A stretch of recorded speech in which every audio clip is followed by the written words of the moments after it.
ሰላም ጤና ይስጥልኝ። መረባ የተባለውን ቃል ትርጉም ምን እንደሆነ ያውቃሉ ወይስ የት ሰምታችሁታል?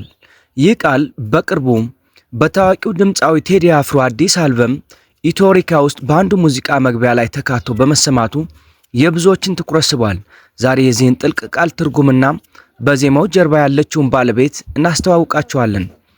መረባ ማለት በወይዘሮ ሃንሻ ማብራሪያ መሰረት የሰው ልጅ ችግር ሲበረታም ድርቅና ጦርነት ምድሪቱን ሲፈትኑ ወደ ፈጣሪ የሚቀርብ የልመና ቃል ነው።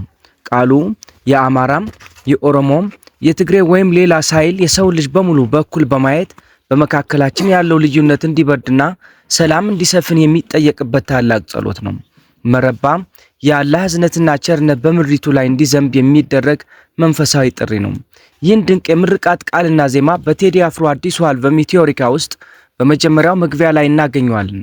ቴዲ አፍሮ የወይዘሮ ሃንሻን ድምጽና ጸሎት ለስራው መክፈቻ በማድረጉ ሙዚቃው ከጥበብነቱ ባለፈ የማህበራዊ እርቅና የሰላም መልእክት እንዲኖረው አድርጓል።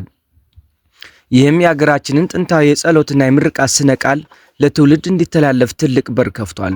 ወይዘሮ ሃንሻ ስለ መረባ ሲናገሩ መረባ የአላህ እዝነትን መማጸኛ ጸሎታችን ነው ይላሉ። ይህ መልእክት በተለይ አሁን ሀገራችን ካለችበት ወቅታዊ ሁኔታ አንጻር እጅግ አስፈላጊና ወቅታዊ ነው። ጦርነት በሰላም ጥላቻ በፍቅር እንዲተካ በዜማ የታጀበው ይኸው ምርቃት በየቤቱ ሊሰማ የሚገባው የእርቅ ጥሪ ሆኖ ቀርቧል። በመጨረሻም ይህን ድንቅ መረጃ ሌሎችም እንዲዳረስ ላይክ፣ ሼር በማድረግ ተባበሩን። በኮሜንት መስጫው ላይም ስለ መረባ ያለዎትን ስሜት ያካፍሉን። አዳዲሶቹ ከሆናችሁ ሰብስክራይብ በማድረግ ፈጣን ወቅታዊና ታማኒ መረጃዎችን በየቀኑ ያገኙ። ስለ ተከታተላችሁ እናመሰግናለን።